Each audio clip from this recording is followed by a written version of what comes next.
Hello and welcome. Now in this video, we are going to make a purchase of a product using our Bitcoin wallet. And to do that, we're going to go to the wallet area and we're going to go to the drop down button.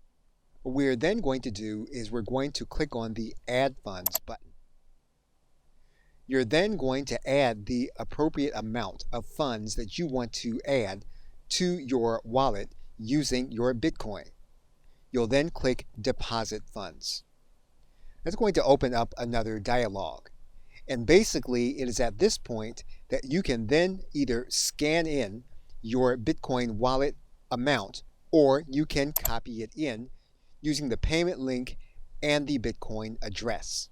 And once you've done that, you will have added funds to your WarriorPlus wallet so that you can use those funds in order to make a purchase of a product. Once you have the balance, you can use that balance to make a purchase of products on the WarriorPlus network. Okay, so with that, thanks, and I will see you in another video.